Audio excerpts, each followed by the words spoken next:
Hey, hello. Thanks for taking 5 with me, Wolf Gorlick. A few minutes riffing on IT and IT security. Today, looking at DevOps. What could possibly go wrong? Whenever we're trying to secure anything, whenever we're trying to wrap controls around things, there's like a million and one things we can do, right? Everyone can download the checklist. You can file the checklist. You can put in place everything from SAST to DAS to WAF to RASP. All the things. Do all the things. I think what's really important is to look at what it is we're trying to prevent. Because remember, good security does what? It puts in place something that blocks the criminals from doing something, while at the same time not getting away from the users doing what they're doing. In this case, developers. So, what are the things that we're trying to prevent with DevOps? I would give you the following tip. There's 4 main things. Main thing number 1 is protecting against the people doing things they shouldn't, either intentionally or accidentally.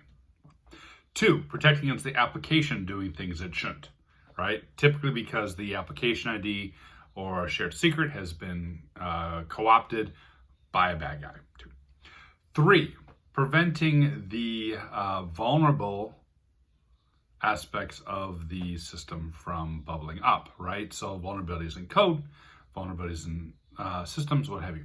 4 would be preventing what we build from being misused, right? The misuse use case, the vulnerability use case, the shared secrets and application ID use case, the developer ID use case.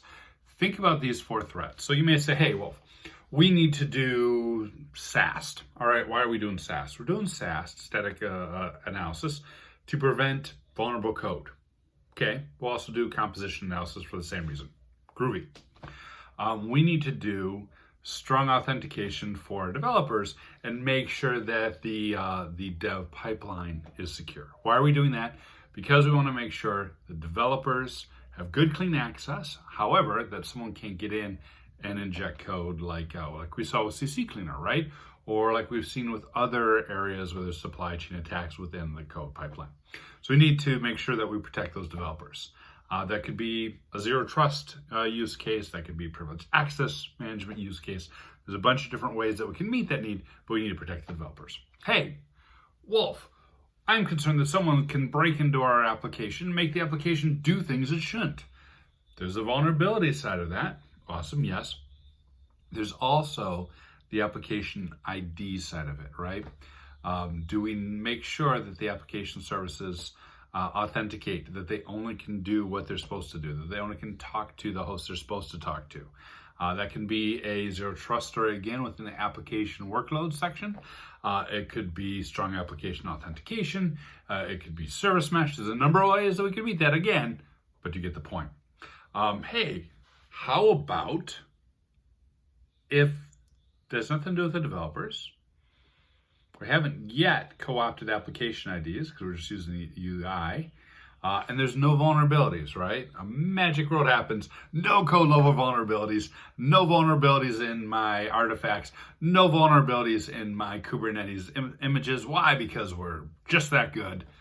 Are we secure? No, sadly, no. Because whatever functionality we build oftentimes can be used and co-opted for the criminals to go ahead and do bad stuff, right? So we have to think about this in the architectural side too, that misuse side. I built this thing. Let's do some threat modeling. Let's have some conversations. How could someone co-opt the thing to monetize it, to money launder it? We see that sometimes with web apps. To do fraud and phishing. Again, we see that sometimes with apps. So those are the 4 broad areas, and then we can start having good conversations about, do these controls stop the criminals from doing the things, and are we able to put them in without getting in the way of the developers? Not easy. It never is, but I look forward to your comments. Hit me up on social media or in the comments section below.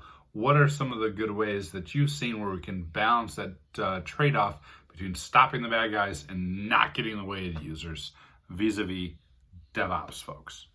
Cheers.